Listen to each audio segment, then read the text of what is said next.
মরবো আমরা কার জন্য? মুসা বলতেছে আল্লাহ মৃত্যুকে পছন্দ করার 2 নম্বর কারণ হলো আমার মৃত্যুটা কেবলমাত্র আপনার জন্য অক্ষ করেছি। আজকে যারা এখানে জীবিত অবস্থায় ওয়াজ শুনতেছে সবাই জবান থেকে বলেন আমরা মরবো কার জন্যে? আরো জোরে বলেন। যে লোকটা বলতেছে না ও মরবে, যে বলতেছে ও মরবে, কিন্তু 2 জনের মরা এক হবে না। আজকে যারা আল্লাহর জন্য মরতে চায় না, মুখ খোলে না, মরার আগে ও করে মরবি, ওর মুখত কলেমা উচ্চারণ হবে না। আর যারা বলতেছে আল্লাহর জন্য মরবো, মান সাআলাল্লাহু তাআলা আশ-শাহাদাতা বিসিদকিন বাল্লাগাহুল্লাহু মানাজিলা শুহাদায়ে ওয়া ইম্মা তাআলা ফিরাশিহি। আল্লাহ রাসূল বলেন ইসলামী আন্দোলনের কর্মী হইয়া বাংলার জমিনে যারা কোরআনের শাসন চালু করতে চায় তার জীবনে যদি শাহাদাতের মৃত্যু নাও হয়, শাহাদাতের মৃত্যু নিয়ে আল্লাহর কাজ করার কারণে হাসরের ময়দানে আল্লাহ তাকে শহীদদের কাতারে দাঁড় করাইয়া দিবে। তাহলে এই নিয়ত করার দরকার আছে না নাই? আমরা মরবো কার জন্যে? এই এরা কি বসো, কার জন্য মরবো? না না, আমার 1 নম্বর প্রশ্ন হলো তোমার মা আর আমার মা, বলো তো না না এই 2 জনের মধ্যে কার মা বলো? আল্লাহ রাসূল কান্দার বলে হোসাইন আমার মা আমিনা জান্নাত পাবে কি পাবে না এই গ্যারান্টি নাই, আর তোমার মা ফাতেমা শুধু জান্নাত পাবে না, জান্নাতি নারীদের নেত্রী হবে। 6 লক্ষ হাদিসের হাফেজা কে? মা আয়েশা। সর্বোত্তম ইসলাম গ্রহণ করছে কে? মা খাদিজা। সরাল হবেন না? এরপরেও তারা জান্নাতি নারীদের নেত্রী হবার পারবে না, জান্নাতি নারীদের নেত্রী ফাতেমা হবে।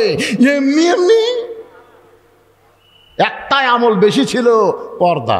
জোরেকার নাম কি? রাসূল বললেন ফাতেমা তোমার মা আয়েশা আমার সঙ্গে হজে যাবার চাই, তুমি কি যাবা? ফাতেমা বলতে তো হজের কি দরকার, আপনি 4টা আমল করছেন, তার মতো হজ নাই। হজ আছে নামাজ, রোজা, স্বামীর কথা মতো চলা, আর সতীত্বের হেফাজত, পর্দা করা। এই 4টা আমল করলে 8টা জান্নাত। সুবহানাল্লাহ। মা ফাতেমা হজ করেনি রে, আর এখনকার মেয়েরা হজ করতে পাগলি। আপনি একলাই যাবেন, হামাক লিবেন না। অধিকাংশ মরদ মানুষ বউলে হজ করবার গেলে হজ হচ্ছে না, খালি বউ হেরা যায়। খালি বউ কি হয়? হেরা যায়।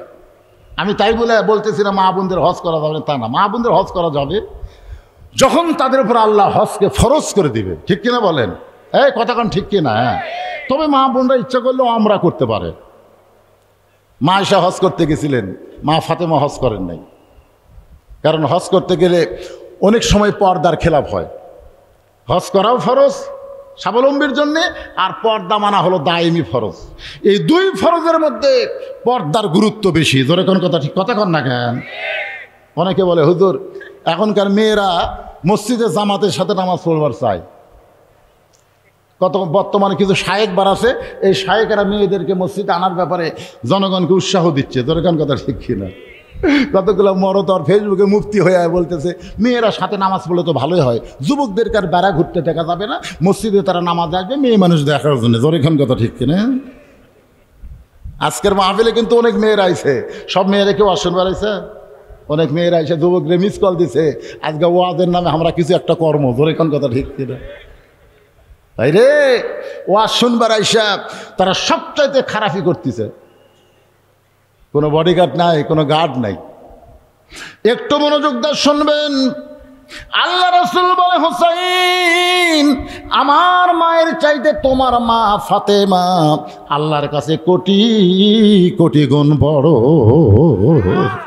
হোসেন বলে না না, আমার 2 নম্বর হিসাব হলো আপনার বাবা আর আমার বাবা, এই 2 জনের মধ্যে কার বাবা বড়? আল্লাহ রাসূল কান্দারে বলে হোসাইন আমার বাবা আব্দুল্লাহ জান্নাত পাবে কি পাবে না এই গ্যারান্টি আমি নবী দিবার পারবো না, আর তোমার বাবা আলী শুধু জান্নাত পাবে না, এই দুনিয়াতে 10 জনকে জান্নাতের সার্টিফিকেট দেওয়া হয়েছে, তার মধ্যে 4 নম্বর হলো তোমার বাবা। আমার বাবার চাইতে তোমার বাবা আল্লাহর কাছে কোটি কোটি গুণ বড়। হোসেন বলে নানা আমার 3 নম্বর হিসাব হলো তোমার নানা আর আমার নানা, এই দুইজনের মধ্যে কার নানা বড়। সঙ্গে সঙ্গে হযরত ওমর দৌড়ে এসে ওই হোসেনকে বুকের মধ্যে নিয়ে বলে, হোসেন রে আমি মূর্খ মানুষ বলে বেয়াদবি করছি, কিন্তু আলী তো জ্ঞানী হইয়া তোমার মুখে ঠাসি মারলো কেন? আলী রে এই মহান মুখে তুই কেন ঠাসি মারলি? ও বাবা হোসেন, তোমার নানার নানা ওয়াহাব জোহরিকে দুনিয়ার কেউ চিনবে না, আর তোমার নানাকে শুধু দুনিয়ার মানুষ না স্বয়ং আল্লাহ কোরআনে করেছেন ঘোষণা, ওয়া ইন্নাকা লাআলা খুলুকিন আযীম। হোসেন বলে নানা তাহলে 3 দিক দিয়ে কে বড় হলো? মায়ের দিক দিয়ে আমি বড়, বাপের দিক দিয়ে আমি বড়, নানার দিক দিয়ে আমি বড়, তুমি কোন দিক দিয়ে বড়? আল্লাহ রাসূল সঙ্গে সঙ্গে হোসেনকে মাথার উপর তুলেছে, ছোট্ট মানুষ তো এরকম মাথায় তুলে বলতেছে, দেখো তো কার মাথা উপরে? সমস্ত সাহাবীরা বলতেছে, হুজুর আপনার মাথার উপর তো হোসেনের মাথা দেখা যায়। খালি একজন সাহাবী উপর দিকে না তাকায় নিচের দিকে তাকায় বলতেছে, মাথা উপরে থাকলে কি হবি, পাও তো মাটির নাই। কারণ হোসেন বড় হয়েছে নিজের যোগ্যতাই নয়, আল্লাহর নবীর ওসিলায়। জোরে কোন কথা ঠিক কি না? আনাস ইবনে মালিক বলে, ইয়াজিদ সেই হোসেনকে তুমি চিনতে পারলা না, তার মুখের মধ্যে লাঠি ঢুকে তুমি বলতেছো হোসেন শেষ হয়েছে। আমি আনাস বলতেছি হোসেন শেষ হবে না, বরং তুমি একদিন শেষ হয়ে যাবে। গোটা পৃথিবীতে মানুষ তোমার নাম ঘৃণায় উচ্চারণ করবে, মহব্বতে কেউ বলবে। আমার এলাকার এক হিন্দু আকাশ ওর বেটা ঘামাক দিয়ে বলতেছে মামা দোয়া করেন। হিন্দুরাও কিন্তু আমার কাছে দোয়া চায়। আমি বেটাকে বললাম করে দোয়া লাগবে না, তোর বেটার নাম খালি এজিদ থো। ওই আমার কলতায় কাড়ে দেয় বলেন, মামা আমি হিন্দু হতে পারি কিন্তু অভিশপ্ত নাম আমার সন্তানের থব না। দেখছেন একটা হিন্দু পর্যন্ত ইয়াজিদকে অভিশাপ দেয়। ধরে কথা কন না কেন? হ্যাঁ, অথচ গোটা এলাকা খুঁজে দেখেন প্রত্যেক পাড়ায় পাড়ায় হোসাইন আছে না নাই? এত এখানে আছে না? না, হ্যাঁ। তাহলে কে মরল? হোসেন মরল? আজও বাংলাদেশে ক্ষমতার চেয়ার পাইয়ে হোসেনের দলদেরকে হত্যা করে তোমরা মনে করতেছো কি হলু রে, একদিন তোমরাও দুনিয়া ছাড়বে, পৃথিবীর মানুষ ঘৃণা করে তোমাদের নাম উচ্চারণ করবে। জোরে কোন কথা ঠিক না? এজন্যে মরাই যখন লাগবে মরবো কার জন্যে? আল্লাহ বলেছেন আমার জন্য যারা জীবন দিবে তাদেরকে তোমরা মৃত্যু বলো না, আমি আল্লাহ বলতেছি জীবিত। আল্লাহ ডাকতে বলে মুসা রে, মৃত্যুকে পছন্দ করার 3 নম্বর কারণ কি? কয় কারণ? 1 নম্বর কারণ হলো না মরলে জান্নাতে যাওয়া যাবে। 2 নম্বর কারণ হলো মরবো কার জন্যে? আপনারা কি বিরক্ত হচ্ছেন? এই মাঝে মধ্যে যে উঠলো কেন, ওই একটা উঠলো একটা উঠতেছে, তার মানে ওরা বসার জায়গা পাচ্ছে না। এই না আপনার এখন তো 5 লাখ বসতি না, ঘন ঘন নাই? এই ঘনের মধ্যে থেকে যদি কেউ উঠে যায় কি বিরক্ত রে ভাই? না যারকে পেশাব ঘন ঘন হয় তারা সাইডে বসেন, মাঝখানে বসলেন কেন? আল্লাহর কোরআন অনুনাজ্জিলু মিনাল কুরআনি মা হুয়া শিফাউ ওয়া রাহমাতুল লিল মুমিনিন। আল্লাহ বলেছেন কোরআনের মহব্বত কলিজার মধ্যে নেওয়া শোন, কোরআনের ওসিলায় পেশাব জাতীয় যত ব্যারাম আছে আল্লাহ ভালো করে দিবে। জোরে কোন ঠিক না?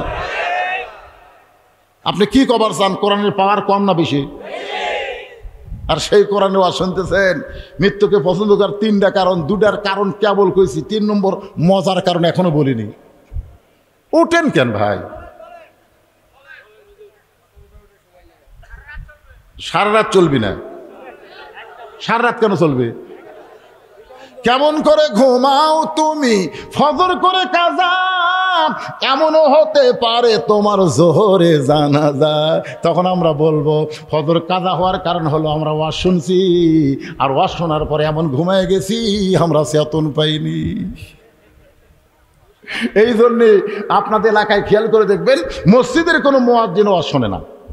আপনি দেখবেন মুয়াজ্জিনেরা কিন্তু ওয়াজ শোনে না, কেন? ওয়াজ শুনবার গেলে ফজরের নামাজের আজান দিবার পারবি না। জোরে কোন কথা ঠিক না? তো ভাইজান আমরা এমন সময় ওয়াজ শেষ করব আমাদের ওয়াজও শোনা হবে, আবার ফজরের নামাজ জামাতের সঙ্গে আদায় হবে। জোরে কোন ঠিক? ফজরের নামাজ বাড়িতে পড়লে হবে? রাসূল বলেছেন দুইটা নামাজ কেউ যদি জামাতে নামাজ না পড়ে মুনাফিকের মৃত্যু হবে তার। একটা হলো ফজর আর একটা হলো ইশা। এই দুইটা নামাজ আমাদের জামাতে আদায় করা লাগবেই। কথা কর না কেন বাড়িতে খালি হোকা হোক মারতেছেন হবি না। ফজরের নামাজ যদি আমরা জামাতে পড়তে চাই, সময় মতো আলোচনা শেষ করব। এবার মৃত্যুকে পছন্দ করার 3 নম্বর কারণ বলার আগে আমি একটা গান গাবো। গানটা একটু মনোযোগ দিয়ে শোনেন যুবকেরা। তোমরা তো বহু গান পাচ্ছ, এখন আবার নতুন একটা গান বাড়াইছে। একটা মানুষ হইয়া তুমি কয়জন রে বিলাও মন, মুখে তোমার মিষ্টি কথা অন্তর কয়লার মতন। যাই হোক, গানটা কি আমি পুরোপুরি বলতেছি না, কিন্তু একটু ঝাঁকি দিলাম, যুবকেরা বুঝবার পারছে। একজন মানুষ হইয়া তুমি কয়জনকে বিলাও মন, দেহ থাকে মসজিদে মন থাকে বাহিরে। এরকম মুসল্লি আছে না নাই? মসজিদের মধ্যে ঢুকিছে, আয় সবাই নামাজ পড়া চলে গেছে, উই একলাই। জুতা চোর চিন্তা করে কেউ তো নাই রে, উই একলাই। আর জুতা কুটি খুঁজে দেখে দরজাত নাই। আস্তে আস্তে ওর কাছে এসে দেখে ওর কাছেই বাক্স, ওই বাক্সর মধ্যে 1000 টাকা নতুন জুতা থুয়ে ওই নামাজ পড়তেছে। চোর মনে করতেছে 4 রাকাত সুন্নত পড়তে অনেক টাইমই লাগবে, আমি এই সুযোগে জুতাটা নিয়ে যাই। ওই কেবল জুতাতে হাত দিতেই ওই নামাজ বাদ দিয়ে খফ করে হাত ধরছে। চোর বলছে, ভাই আপনি তো নামাজ পড়তেছেন, নামাজে বলতেছিল জিহাতুল কাবা ওয়া জুতা। আমার মুখ আছে কাবার দিকে, চোখ আছে জুতার দিকে, তুই আমার জুতা চুরি করবে? চোর কয় আল্লাহ কে রে? আল্লাহ কয় একজন জুতা চোর, একজন নামাজ চোর। আজকে মসজিদের মধ্যে ঢুকি, দেহ ঢুকলেও মন ঢোকে না। ধরে কোন কথা ঠিক? একটু মনোযোগ দিয়ে শুনবেন। যে গানটা আমি গাইতেছি, গানটা একটু মনোযোগ দিয়ে শুনবেন যুবকেরা। কত ভাইরাল গান তোমরা শুনলে, এই গানগুলো তোমরা মনে রাখতে পারো না। চলতে পথে 2 দিন থামিলাম, যাবার কালে একজন আরো দেখা না পাইলাম। কতজনকে কত কি দিলাম, যাবার কালে একজন আরো দেখা না পাইলাম। ও আমার সাদের মালা যাই রে ছিঁড়ে, রইব না আর বেশি দিন তোদের মাজারে। ডাক দিয়াছেন, হ্যাঁ একজন কসার, বাদ বাকি দয়াল মারতেছে। ডাক দিয়াছেন আল্লাহ আমারে, রইব না আর বেশি দিন তোদের মাজারে। চলতে পথে 2 দিন, জোরে কোন কয় দিন? হায় হায়, গাল কাত করে দেখতেছে। কি দেখতেছেন ভাই? কই 6 তলার ভিত দিছি ভাই রে, 4 তলা হসে রে, রড বার করে থুছি। আর 2টা তলা করবার পারলেই জীবন ধন্য রে। 2 কান্দের ফেরেশতাকে আল্লাহ, এই শালার কান্দ থাকবো না, এর কান্দ থেকে কি লাগবো? ওই দুনিয়ার বাড়ি দেখতেছে, একবার নিচের দিকে তাকায় না, যখন অল্প সময়ের মধ্যে কবরে যাওয়া লাগবে। জোরে কোন কথা ঠিক কি না? এমন আযাব দিবে রে ভাই, কবরের ওই মাটিতে গলা ফেটে রক্ত ঝরবে চিৎকারের ওই চোটেতে। কিন্তু যেদিন ডাক পড়িবে কবর মাঝে যাইতে, জোগাড় কিছু করছো বন্ধু তার মাঝে বিছাইতে। যে কোনো সময় আমাদের সামনে মৃত্যু আছে না নাই? সামনে না পিছনে? কথা কয় না। খুব মনে করতেছেন আমি মৃত্যুকে ড্যাঙ্গায় সামনে যাবো। জিল্লুর রহমান যখন দুনিয়া থেকে বিদায় নিচ্ছে, ওই সময় একজন ঘোষক মাইক না বলতেছে 5 স্তরের নিরাপত্তা আছে, 5 স্তরের। Army, RAB, BGB, police, answer বাহিনী, তোমরা কি প্রস্তুত? আমি যেই বাড়িতে ছিলাম ওই বাড়িও কিন্তু মুক্তিযোদ্ধার বাড়ি, যেরকম ঠিক কিনা। তখন এরকম রাইফেল তুলে ঠাস ঠাস করে ফাঁকা গুলি করতেছে। মুনকির নাকির বলতেছে আল্লাহ, যে হারে নিরাপত্তা দেওয়া শুরু হলো, আমরা কি ফেরত যাবো? আপনারা কি মনে করতেছেন মুনকির নাকির ফেরত যাবে? কি করবে? মুনকির নাকির কবরের মধ্যে গিয়ে 3টা প্রশ্ন করবে। একটু মনোযোগ দিয়ে শোনেন। মুসা বলতে চাল্লাম মৃত্যুকে পছন্দ করার 3 নম্বর কারণ এইটা আমাদের সকলকেই পছন্দ করা লাগবে। যতই বাড়ি করেন গাড়ি করেন এগুলো রাইখাই কিন্তু আমাদের যাওয়া লাগবে। দরেগণ ঠিক কিনা ভাই? গভীর রাত্রে নবী চেতন পাইছে, রাসূল তাকায় দেখে তার বিবি খাদিজাতুল কুবরা পাগলের মতন কাঁদতেছে। আল্লাহ নবী বলে, খাদিজা আমি নবী ঘুমাই, দুনিয়ার সব মানুষ ঘুম পাড়ে, অথচ আপনি গভীর রাত্রে এমন করে কাঁদেন। খাদিজা বলতেছে, রাসূল আল্লাহ যে কোনো সময় আমার মৃত্যু হবে, আমি যে কোনো সময় মরে যাব হুজুর। মরার পরে যে অন্ধকার কবরে আমাকে রাখা আসবে, আপনি বলেছেন সর্বশেষে যেই ব্যক্তি কবরে যাবে কবরের ঘরে তাকে 50,000 বছর থাকা লাগবে। যেই ঘরে দরজা নাই, জানলা নাই, কারেন্ট নাই, বাতি নাই, ফ্যান নেই, ওই মাটির অন্ধকার কবরে আমি খাদিজা 50,000 বছর কেমনে থাকবো? এই চিন্তা করার কারণে আমার চোখে ঘুম ধরে না, আমি পাগলের মতন কাঁদতেছি। সঙ্গে সঙ্গে খাদিজা নবীর কপালে চুম্বন দিয়ে বলে, খাদিজা ওই আল্লাহর শপথ করে বলতেছি, ঈমান গ্রহণ করার পরে আপনি আল্লাহর সঙ্গে যে সম্পর্ক গড়ে তুলেছেন, আল্লাহ আপনার কবরকে জান্নাত বানায়া দিবে। কি বুঝলেন? কি বুঝলেন? রাসূল বলতেছেন আপনি ঈমান গ্রহণ করার পরে আল্লাহর সঙ্গে যে সম্পর্ক গড়ে তুলেছেন, তাহলে লা ইলাহা ইল্লাল্লাহ মুহাম্মদ রাসূলুল্লাহ এই ঈমান গ্রহণ করার পরে আল্লাহর সঙ্গে আমাদের সম্পর্ক করার দরকার আছে না নাই? কি দিয়া সম্পর্ক করবেন? এই নামাজিরা কবরে যখন যাবেন মুনকির নাকির এসে জিজ্ঞাসা করবে, মান রব্বুকা, তোমার রবকে? আপনার কোয়া লাগবে? আপনি আরামে ঘুম পাড়বেন, আপনার নামাজ দাঁড়িয়ে যাবে। মুনকির নাকিরকে বলবে, এই মুনকির নাকির কাকে রব সম্পর্কে প্রশ্ন করতেছ? বলে, যাই শুয়ে আছে তাকি। এই মুনকির নাকির, যাকে রব সম্পর্কে প্রশ্ন করতেছ সে সারা জীবন কয় ওয়াক্ত নামাজ পড়তে হিসাব দে।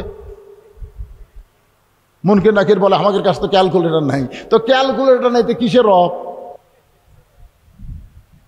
তোরা জানিস এই লোকটা যাকে তুই মান রব্বুকা প্রশ্ন করতেছিস, ওই মসজিদের মধ্যে ঢুইকাই নামাজের নিয়ত করার পরই বলতো আলহামদুলিল্লাহ রব্বিল, রুকুতে গিয়ে বলতো সুবহান রব্বিয়াল আযীম, সেজদাত গিয়ে বলতো সুবহান রব্বিয়াল আলা।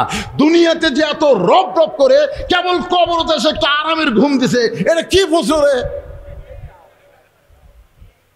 মুনকির নাকির বলে, আল্লাহ তোমার বান্দাকে মান রব্বুকা প্রশ্ন করার কারণে নামাজ যে খেপা খেপছে, আমরা কি করব?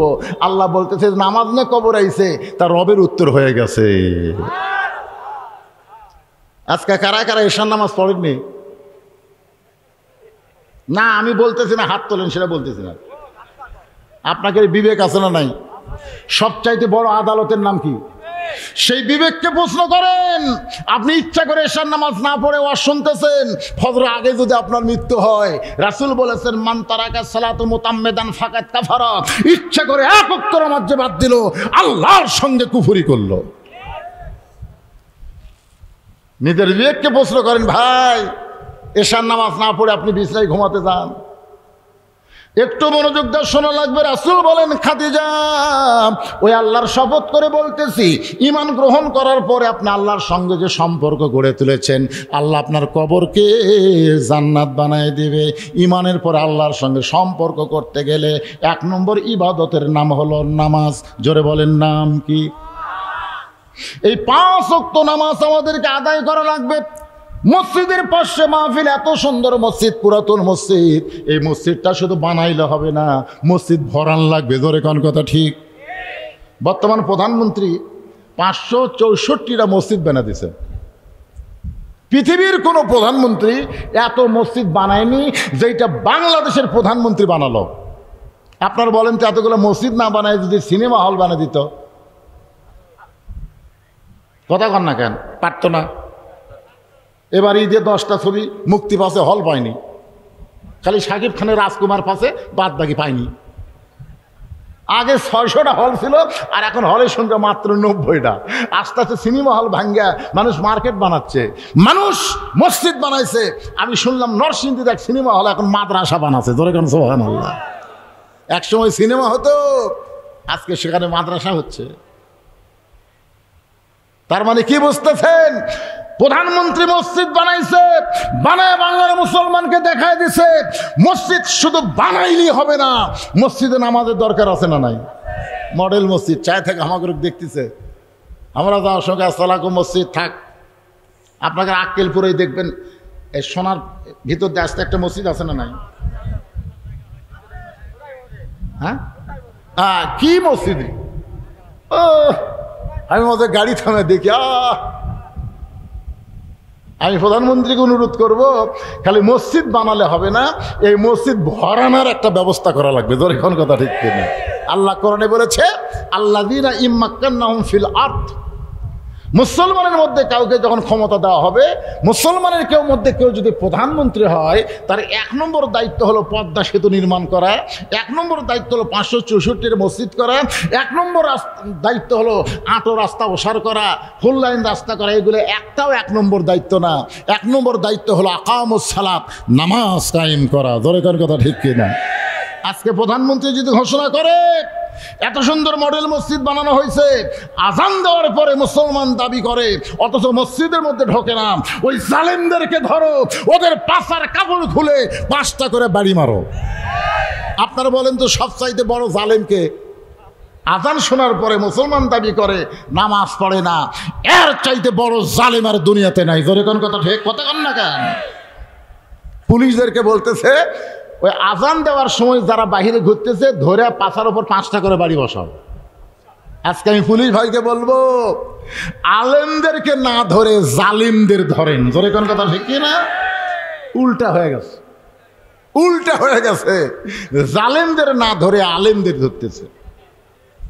আপনি কি মনে করতেছেন খালি সরকারি আইন করে দেখুক, মুয়াজ্জিন আজান দেওয়া লাগবে, আজানের আগেই খালি ঘড়ি দেখবি।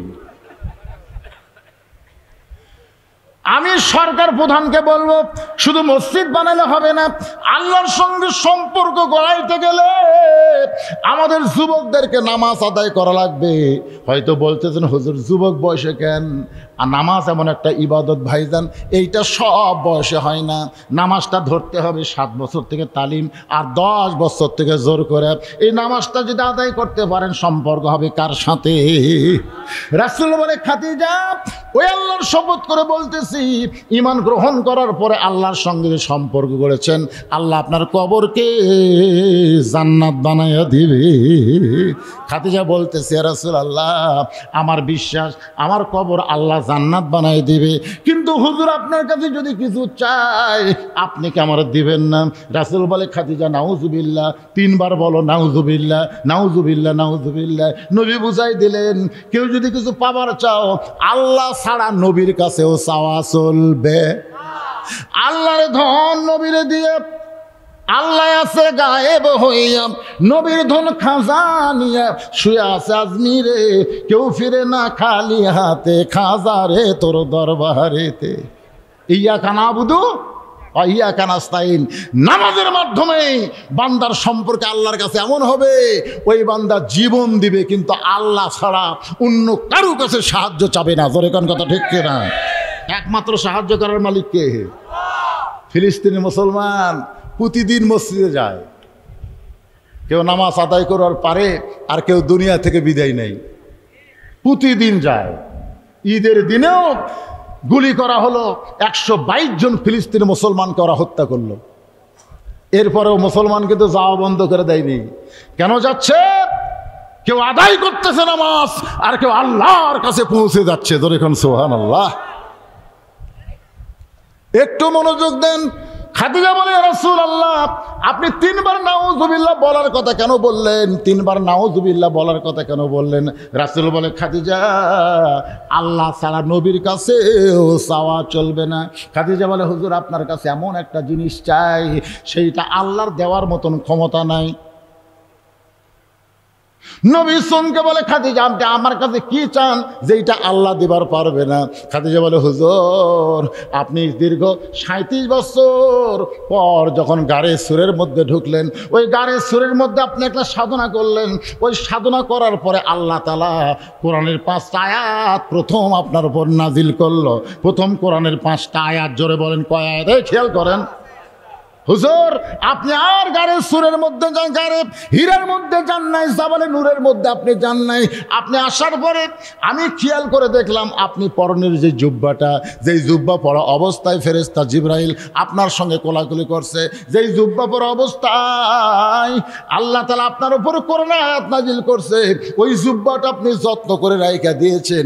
আমার মনে বড় আশা আমি মরে যাওয়ার পর এই জুব্বাটা আমার কাফনের কাপড় দিয়া দিবেন। হুজুর ওই জুব্বাটা যদি কাফনের কাপড় পায়, আমার বিশ্বাস কবরের কোনো আযাব এই খাদিজার দেহ স্পর্শ করবে না।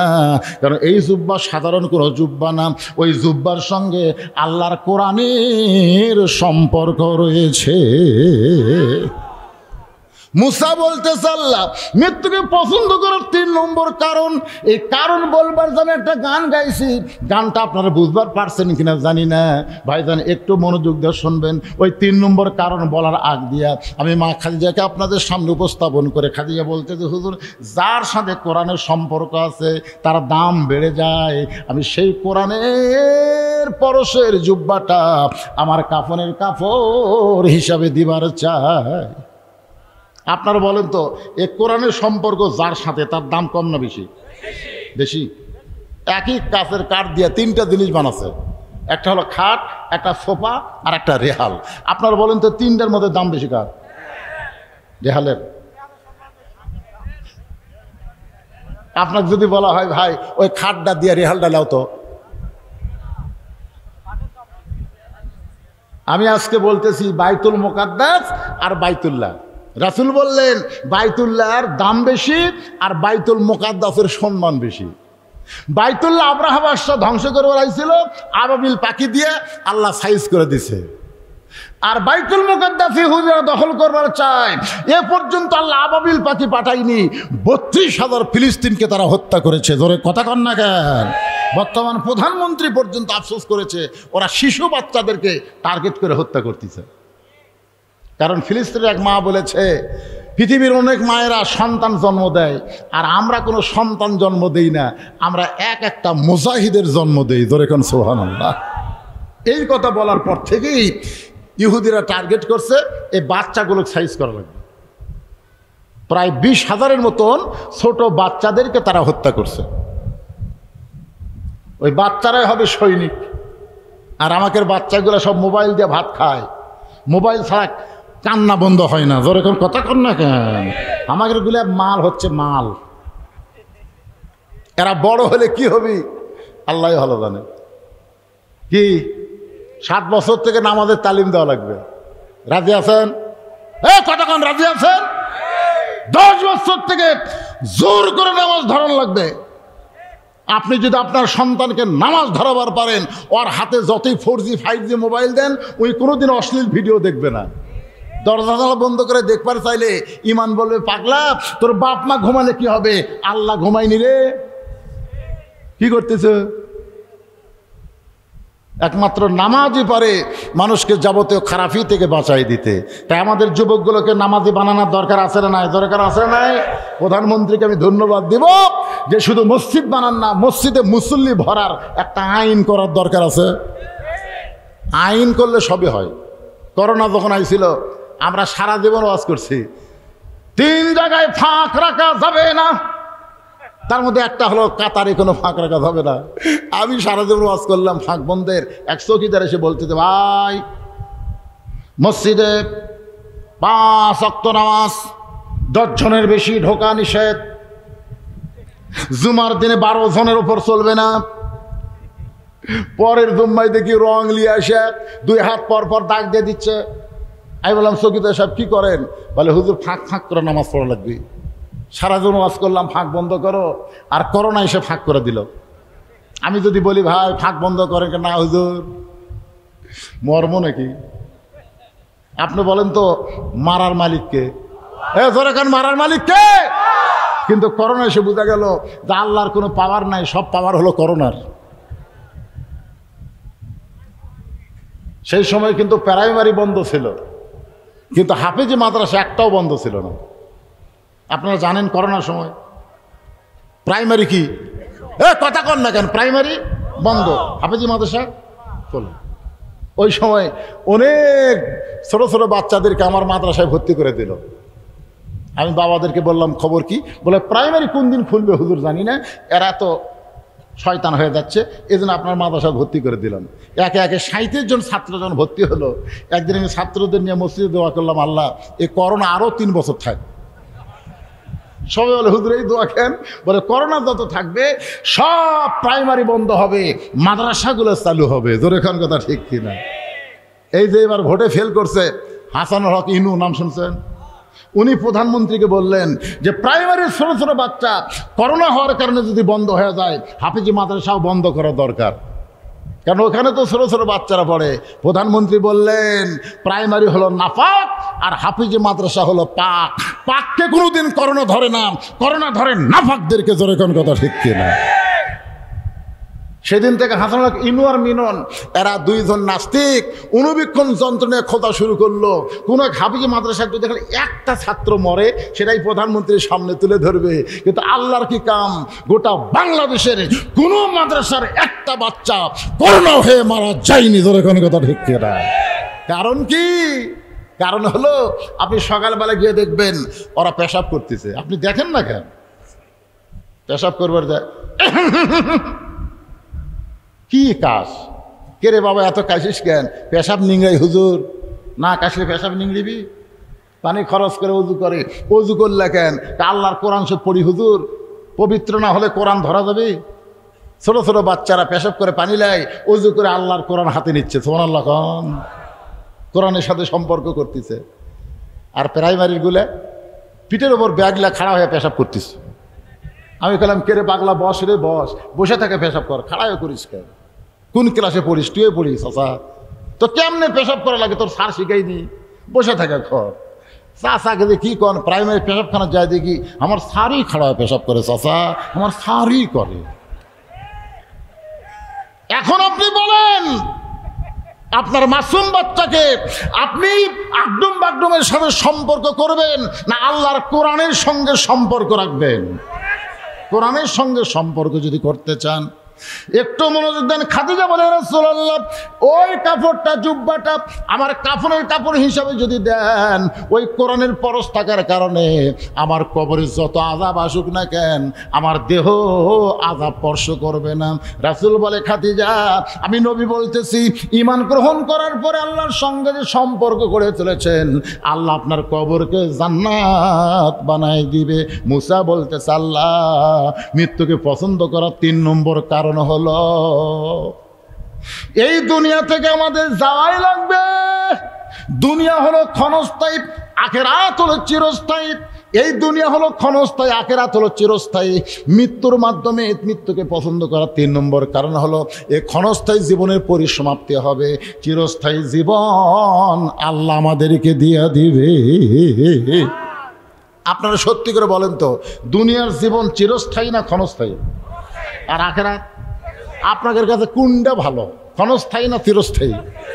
তুই মরবার চান না কেন? আল্লাহর হুকুম তো হবি রে ভাই। আল্লাহ বলেছে লা তামুতুন্না ইল্লা ওয়া আনতুম মুসলিমুন, মুসলমান না হয়ে তোমরা কেউ মরো না। বর্তমানে বাংলাদেশে আমরা যারা মরতেছি, আমরা কি মুসলমান হয়ে মরবার পারতেছি? ইমাম গাজ্জালি বলেছেন মরার পরে লাশটা দেখো, পুরুষ মানুষের লাশ দেখো, মরার আগে খুব সুন্দর ছিল কিন্তু মরার পরে সাইজ খারাপ, বুঝবা এই লোকটা বেঈমান হয়ে মারা গেছে। মরার আগে চেহারা খারাপ ছিল, দেখতে কালো ছিল, কিন্তু মরার পরে চেহারা আলোকিত হয়ে গেল, বুঝবা ওই লোকটা ঈমানের সাথে মৃত্যুবরণ করেছে। আমরা যদি ঈমান নিয়ে মরবার চাই, আজকে যে আলোচনাটা আমি দীর্ঘ সময় ধরে করলাম, এই আলোচনা মোতাবেক আমল করার দরকার আছে না নাই? দরকার আছে না নাই? 1 নম্বর আমল হলো আজকে আমরা ফজরের নামাজ জামাতের সঙ্গে আদায় করব। এশার নামাজ কে পড়েননি, কে পড়ছেন আমি হাত তুলতে বলি নাই, কিন্তু আজকে আলোচনা শোনার পরে ফজরের নামাজ কারা কারা পড়বেন না, কারা কারা ফজর পড়বেন না, ভালো করে শোনেন, কারা কারা ফজর পড়বেন না তারা একটা হাত তোলেন। তার মানে একজনও কারা কারা ফজর নামাজ পড়বেন 2 হাত তুলে আমার আল্লাহরে দেখায় দেন। লিল্লাহি তাকবীর, হাত নামান। আমাকে এখানে বলেছে হুজুর এখানে আপনার কোনো কালেকশনের দরকার নাই, তার মানে এইটা কোনো কালেকশনের মাহফিল নয়, এখানে হচ্ছে মুসল্লি কালেকশন। আপনারা বলেন তো যে হারে ফজর নামাজ পড়ার জন্য হাত তুলছেন, কিরে এটা ঝাঁকির মাথা তুলছেন নাকি? এই ছেলেরা, এই কি খবর? লিমা তাকুলু মা লা তাফালুন। আপনার মুখের কথার সাথে কর্মের যদি মিল না হয় টাটকা মুনাফিক। আমরা ফজরের নামাজ জামাত আদায় করার জন্যেই বক্তাকে 10টায়, 10:30টায়, 11টায় তুলে দেওয়া হয় নাই, 9:30টায় মঞ্চ আনা হয়েছে যে আমরা এমনভাবে ওয়াজ শুনবো এবং ওয়াজ শেষ করে মোনাজাত করে বাড়িতে গিয়ে ঘুম পাড়বো, ফজরের নামাজ জামাতের সঙ্গে আদায় করব। এখন বাজতেছে রাত 11:30। আল্লাহ আমাদের সবাইকে ফজরের নামাজ জামাতে আদায় করার তৌফিক দান করুক। সকলে বলে আল্লাহুম্মা আমিন। যারা কষ্ট করে মেহনত করে হাজার হাজার টাকা খরচ করে আজকের এই জান্নাতের বাগান লাগাই দিছে, তাদের জন্য দোয়া করার দরকার আছে না নাই? যুবকদের জন্য দোয়া করার দরকার আছে না নাই? মাননীয় মেয়র সাহেবের জন্য দোয়া করার দরকার আছে না নাই? সবার জন্য আমরা সবাই দোয়া করব। ফিলিস্তিনি মুসলমানের জন্য দোয়া করার দরকার আছে না নাই? বৃষ্টি হচ্ছে না, তীব্র গরম, এত গরম, অনেক গাছের আমের মুকুল ধরলো, সেই মুকুল শুকা সব ধরে গেল। ধরে কোন কথা ঠিক? আজকে লিচু নাই, আম নাই, তরমুজ তো প্রথম দিকে 100 টাকা করে লাগছিল। ধরে কোন ঠিক কিনা ভাই? আমি এক মাহফিলে বললাম যে এরা পচনশীল খাবার, আপনারা খালি 7 দিন তরমুজ কিনা বন্ধ করেন, এমনি দাম কমে যাবে। ধরে কোন শিখে না। আমার এই ওয়াজটা এত ভাইরাল হলো, রমজান মাসে ওয়াজ, সবাই কে 7 দিন খাবো না রে, কি হবে? কেউ আর তরমুজ কিনবার যায় না, পচন শুরু হয়ে গেল গরমে। তরমুজের দাম এক ধাপে 100 থেকে 30 হতে আসলো। ধরে কোন ঠিক কিনা?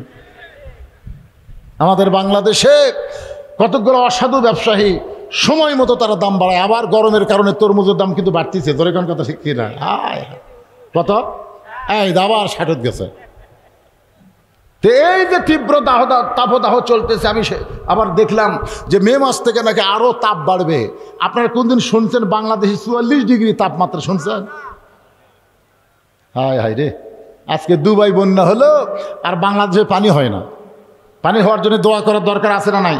আরে ভাই মাঝখান থেকে ওঠেন কেন রে ভাই? এখন দোয়ার জন্য আমরা মুহতাজ হব আল্লাহর কাছে, এই সময় ওঠেন কেন? সবাই ইস্তেগফার পড়েন। আস্তাগফিরুল্লাহাল্লাযী লা ইলাহা ইল্লা হুয়াল হাইয়ুল কাইয়ুম ওয়া তুবু ইলাইহি। জি কি হবে? আরে শোনেন, এই যে ওয়াজ শোনা, আবু জেহেল সারা রাত শুনছে। আপনারা কি আবু জেহেল গ্রুপ হবেন? আবু বকর সারা রাত শোনেনি, যেটুকু শুনছে সামিনা ও তাআনা ওইটা আবার গ্রহণ করছে। বুঝছেন? ফজরের নামাজ পড়ে রাসূল তাকায় দেখে সমস্ত সাহাবীর চোখ সাদা, একটা সাহাবীর চোখ লাল। আল্লাহ রাসূল বললেন, সবার চোখ সাদা, তোমার চোখ লাল কেন? তখন বলে, হুজুর আমি এশার নামাজ পড়ে বিছনাত গেছিলাম, আল্লাহুম্মা বিইসমিকা আমুতু আহইয়া, এ দোয়া পড়ার সাথে সাথে মৃত্যু আমার এমন স্মরণে হলো যে আমি যদি ঘুমিয়ে যাই আর এই ঘুমের মধ্যে যদি মরে যাই, এই জন্য আমি আর ঘুমাতে পারি না হুজুর। সারা রাত আমি কোরআন শরীফ পড়ছি, সারা রাত আমি তওবা তাসবিহ করছি, নামাজ পড়ছি, কান্নাকাটি করার কারণে আমার চোখ দুইটা রক্তের মতন লাল হয়ে গেছে। বেলাল যখন আজান দিল আমি আবার মসজিদে আসলাম। এই কথা শোনার পরে রাসূল বললেন, নাউজুবিল্লাহ নাউজুবিল্লাহ নাউজুবিল্লাহ। সাহাবীরা বললেন, হুজুর যেই লোকটার ঘুম না পাইরা সারা রাত কান্নাকাটি করছে, কোরআন শরীফ পড়ছে, নফল ইবাদত করছে, তওবা করছে, আর আপনি নাউজুবিল্লাহ বললেন? রাসূল বললেন, মা ইয়ান্তিকু আনিল হাওয়া ইন হুয়া ইল্লা ওয়াহয়ুন ইউহা। এই নতুন ইসলাম তুমি কোথায় পেলে? আমি নবী এশার নামাজ পড়ার পরে বাড়িতে যাই আমার বউ নিয়ে ঘুম পাড়ি। আমি নবী বউ বুকের মধ্যে নিয়ে ঘুম পাড়ি। তোর বউ নাই? তোকে আমার বউ আছে। তো তুই যখন সারা রাত কান্নাকাটি করলি, তোর বউ কি করলো? হুজুর 2 বার আমার বউ এসে বললে ঘুমাই একসাথে। এই কিসের ঘুম রে? আপনার ওই সাহাবী আপনার কাছে আসবার দেয়নি, এ কারণে রাগ করে বলছি নানার চাইতে ছোট না। কিন্তু আমার বাপ কি কাম করলো দেখেন, দেখেন লব কাটা অক্ত বার করে দিছে।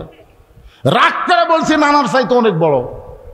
আল্লাহ রাসূল মুসকে মুসকে হাসে আর কয়, এ কথাটা তুমি একলাই বলো, আমি যখন একলা থাকবো তখন বলো। এতগুলো সাহাবীর মধ্যে বলেছো, উমর তো যে খেপা খেচ্ছে, তুমি কেমনে বললা নানার চাইতে অনেক বড়? হোসেন বলতেছে হিসাব করে। ওমর কয় হোসেন কি হিসাব আছে? হিসাব ছাড়া হোসেন কথা বলে না। ওমর বলে হোসেন তোমার মতো ছোট্ট বাচ্চা কি হিসাব জানো? হোসেন বলে না না, তোমার আমার মধ্যে কথা হয়, ই মাথা মারে কে? আল্লাহ রাসূল বললেন এজলেস ইয়া ওমর, ওমর তুমি বসো, আমি একটু হিসাব শুনবো। হোসেন বলে না না, 1 নম্বর হিসাব হলো তোমার মা আর আমার মা। বলো তো নানা, বলো এই দুই জনের মধ্যে কার মা বড়? নবীর চোখে দরদর করে পানি পড়তেছে। নবীর মা আমিনা জান্নাত পাবে কি পাবে না সেই গ্যারান্টি নাই। আর হোসেনের মা ফাতেমা শুধু জান্নাত পাবে না, জান্নাতি নারীদের নেত্রী হবে।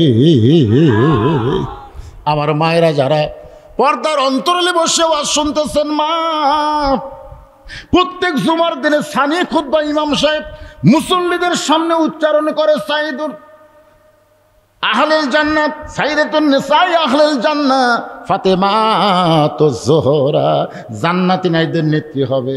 সেই মেয়েটার নাম হইল জোরে কোন ফাতেমাতুজ জোহরা। আমার মায়েরা শোনেন, নবী মাঝে মধ্যেই ফাতেমার ঘরে এসে বলতেন, ফাতেমা তুই নবীর মেয়ে হওয়ার কারণে জান্নাতে যাবি, এইটা কখনোই মনে করিস না। তোর বাবা বিশ্ব নবী, এই কারণে আল্লাহ তোরে জান্নাত দিবে। ফাতেমা বলে বাবা তাহলে আল্লাহ আমাকে কেমনে জান্নাত দিবে? রাসূল বললেন জান্নাতে যদি যাবার চাও তাহলে আমল করে জান্নাতে যাওয়া লাগবে। ফাতেমা বলে বাবা কি আমল? রাসূল বললেন 4টা। কয় আমল? 4টা আমল করা লাগবে। 1 নম্বর নামাজ, 2 নম্বর রোজা, 3 নম্বর স্বামীর কথা মতো চলা, 4 নম্বর সতীত্বের হেফাজত পর্দা করা। রাসূল বলেন ফাতেমা ওই 3টা আমল যদি কম বেশি হয় আল্লাহ মাফ করে দিবে, কিন্তু পর্দার আমল কম বেশি করা যাবে না, এটা পুরি মানা লাগবে। জোরে কোন কথা ঠিক কিনা? আমাদের বাংলাদেশে মেয়েরা পর্দা মানে না, পুরি মানে বাঁচা থাকতে না, মরার পরে 5 কাপড় দেয়, খাটনিটা পর্যন্ত চাদর দিয়ে ঢাকা রাখে। হ্যাঁ, ফেরেশতারা ঘুরতেছে আর বলতেছে আল্লাহ মেয়ে মানুষ বাঁচা থাকতে গোটা আমট্টো গ্রাম ঘুরছে, পাড়ার সব মরদক চিনে, কিন্তু মরার পরে 5 কাপড় দিয়ে চাদর দিয়ে খাটনি ঢাকছে কেন? আল্লাহ বলতেছে ফেরেশতা ওই দেশের নাম বাংলাদেশ রে, ওই দেশ বাঁচতে মানে না রে, মরার পরে মানে রে, মরার পরে মানে। আমার মায়েদের বলতেছি নামাজ যদি একটু কম হয়, রোজা যদি ঠিক মতো রাখতে নাও পারেন, স্বামীর সবগুলো কথা যদি নাও শোনেন, পর্দার ব্যাপারে কোনো ছাড়াছাড়ি নাই। জোরে কোন কথা ঠিক কিনা? হ্যাঁ, পর্দা। মেয়েদের পর্দা হলো 1 নম্বর আমল। আমার মায়েরা যারা পর্দার অন্তরে বসে আছেন, আল্লাহ আপনাদের জন্য হুকুম করেছেন অকরনা ফি বুয়ুতিকুন্না ওয়ালা তাবাররাজনা তাবাররুজাল জাহিলিয়াতিল উলা। আল্লাহু আকবার। মেয়েরা ঘরের মধ্যে থাকো, ঘরের পরিবেশ নিয়ে রাস্তায় আসো। জাহেলি যুগের মেয়েদের মতন সাজুগুজু করে রাস্তায় চলা চলবে না। এই হুকুম কার? আরো জোরে বল হুকুম কার? আমার মায়েদের বলবো মা, আল্লাহর আইন পর্দাকে আপনারা গ্রহণ করেন। পর্দার মধ্যে যদি থাকেন, আল্লাহ আপনার পেট থেকে এমন একটা সন্তান দিবে, ওই সন্তান আল্লাহর ওলি হবে। পর্দানিশী মায়ের পেট থেকে যেই সন্তানগুলো আসবে, ওই সন্তানগুলো আল্লাহর ইসলামী আন্দোলনের সৈনিক হবে। বেপর্দা নারীর পেট থেকে যারা আসবে তারা কোরআনের সৈনিক হতে পারবে না। ধরে কোন ঠিক কিনা? বেপর্দা নারী যারা কি না, বিশ্বব্যাপী আজকে বলবো না, বেপর্দা নারী যারা শয়তানের গোডাউন, তারা শয়তানের গোডাউন বোঝেন না? পেটের ভিতর থেকে যে মালগুলা বাড়াবে এগুলো সবগুলো শয়তান হবে। আজকে রাস্তাঘাটে তাকায় দেখেন মানবরূপী শয়তান কম না বেশি? রোজার দিনে হোটেলের দরজাত কালো পর্দা দিয়ে সমানে খায়। এক ছেলে আমার কয় হুজুর 11 মাস আমার খিদা কম, রোজার মাসে এত খিদা লাগে বুঝি না। আমি বললাম তোর মার কাছে গিয়ে বল তো কেন খিদা লাগে। তোকে আমার মা কেমনে যাবে জানবে? আরে বলেই দেখ। ও মায়ের কাছে গিয়ে বলতেছে মা 11 মাস আমার খিদা কম, রোজার মাসে এত খিদা লাগে কেন? মা বলতেছে তোর দাদি এই সর্বনাশ করছে। তুই যখন আমার পেটে ছিলি তখন তোর দাদি আমাকে সত্য দিল যে রোজা রাখা যাবে না, রোজা রাখলে পেটেটা যদি শুকা যায়, এই জন্য জোর করে আমাকে রোজা ভাঙ্গাইছে। আমি রোজার মাসে খাইছি, তুইও খাইছিস। রোজার মাসে পেটের ভিতরে তোর খাওয়ার অভ্যাস আছে, বাইরে এসে তুই রোজা থাকবার পারবি? এই জন্য মা যদি ভালো হয়, পেটের বাচ্চা আল্লাহর ওলি হয়, ভালো একটা সন্তান যদি চান, একটা ভালো মায়ের দরকার। জোরে কোন কথা ঠিক কি না? আপনারা বলেন তো, হাসান হোসেন যে মায়ের পেট থেকে হয়েছে, এই মাটা কেমন? আজকে সেও আমি পুরোপুরি আপনাদের করব না। আমার মা বোনদের কথা বলতে গিয়ে বললাম, মা ফাতেমার চরিত্র গ্রহণ করা লাগবে। এমন পর্দার মধ্যে ফাতেমা ছিল, রাতের অন্ধকারেই দুনিয়া থেকে বিদায় নিয়েছে, রাতের অন্ধকারে থেকে দাফন করা হলো। দাফন করার সময় কোনো মানুষ ছিল না, একজন মানুষ তাকে দাফন করে আল্লাহর কাছে ফরিয়াদ করলেন, আল্লাহ ফাতেমা পর্দানিশী, আমি স্বামী হইয়া দোয়া করতেছি, আল্লাহ তার পর্দাকে কবুল করে নাও। এ দোয়া করার সঙ্গে সঙ্গে তাকে দেখে সামনে কয়েকটা পুরাতন কবর দেখা যায়। এই মাত্র ফাতেমার কবর দিছে, সেই নতুন কবর আর নাই। গোটা জান্নাতুল বাগে হযরত আলী দৌড়াই, ফাতেমার কবর, ফাতেমার কবর। এখনই ফাতেমার কবর দিলাম, সেই কবরটা গেল কোন জায়গায়? আল্লাহ ডাক দিল, আলী রে, ফাতেমা পর্দানিশী, আমি আল্লাহ জোহরা ডিগ্রি দিয়া ফাতেমার কবরটাকেও কিয়ামত পর্যন্ত পর্দা করে দিয়েছি। এখন মায়েরা যদি ফাতেমার সঙ্গে জান্নাতে যাবার চায়, তাহলে পর্দার দরকার আছে না নাই? দরকার আছে না নাই? মহব্বত ফজরের জামাত, কেউ যদি এশার নামাজ জামাত আদায় করে, ফজরের নামাজ জামাত ধরে, সারা রাত ঘুম পারলে ইবাদতের সমান সওয়াব আল্লাহ দিয়ে দিবে। তাহলে ঘুমানোর কথা ইসলামে আছে না নাই? আমি নবী বলে ঘুম পাড়ি, আর তুই সারা রাত কান্দিস। তা আপনারা যা শুনছেন আলহামদুলিল্লাহ, রাত 12টা কি আর 1টা কি, যেটুকু শুনছেন এইটুকু আমাদের আমল করার দরকার আছে না নাই? দরকার আছে না? হ্যাঁ, আমাদের আমল করা লাগবে ভাইজান।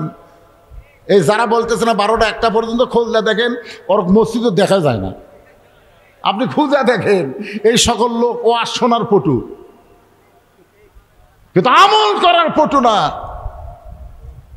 খুব গুরুত্ব দেওয়া লাগবে। ইচ্ছা করলে আমাকে 10:30 দিবার পারতো, কমিটির লোকেরা পারতো না, কিন্তু বেশি রাত করবে না বলেই আমাকে 9:30টায় তেজে দিচ্ছে।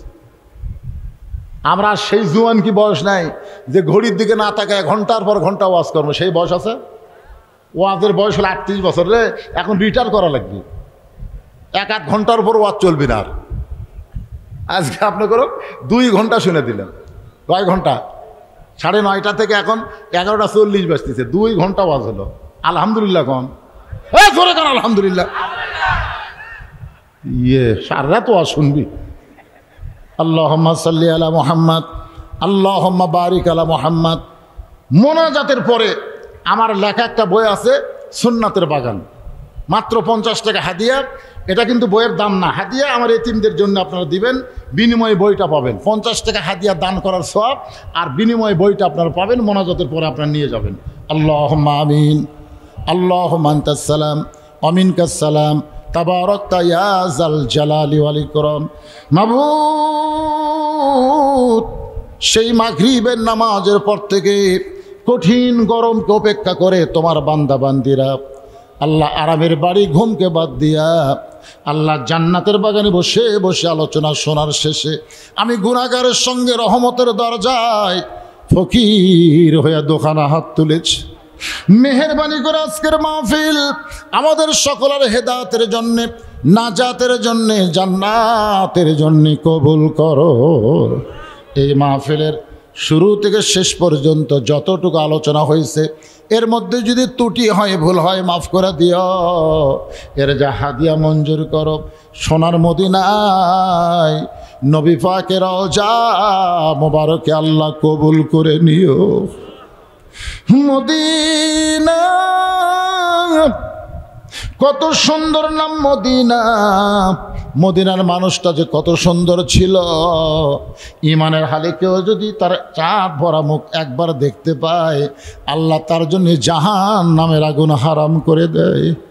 কত স্বপ্ন দেখেছি জীবনে, এমন একটা স্বপ্ন আমাদের দেখার তৌফিক দিও যেই স্বপ্নে নবীজির সোনা মুখ আমাদের নসিব হয়ে যায়। তামাম আম্বিয়াই কেরাম, আসহাবে কেরাম, তাবিনে কেরাম, তাবিনে কেরাম, তামাম পৃথিবীর মাটির নিচে যত মুমিন মুমিনা আছে আল্লাহ সকলের আরওয়াহ পরে হাদিয়া কবুল করো। ও মাবুদ, আমরা যারা হাত তুলেছি আমাদের জনম দুঃখনী মা যাদের কবরে গেছে, ছোট্ট একটা শব্দ হলো মা।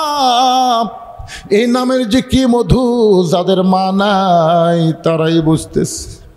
এই দরদের মা যাদের কবরে গেছে, আল্লাহ মেহেরবানি করে মায়ের কবরকে জান্নাতের টুকরা বানিয়ে দাও। বাবার বাড়িঘর সবই আছে, আমাদেরকে ফাঁকি দিয়া যেভাবে এতিম হয়ে কবরে আছে, আল্লাহ মেহেরবানি করে বাবার কবরকে জান্নাতের টুকরা বানায়া দাও। আল্লাহ যেই বাড়িতে ছিলাম, মুক্তিযোদ্ধার বাড়ি, তার বাবা চৌধুরী, তার আমলে বাড়ি বানাইছে, আজও সেই বাড়িখানা আছে। ও মাবুদ মাওলা, আজকে বারবার সেই বাবার কথাই মুরব্বী বলতেছিল।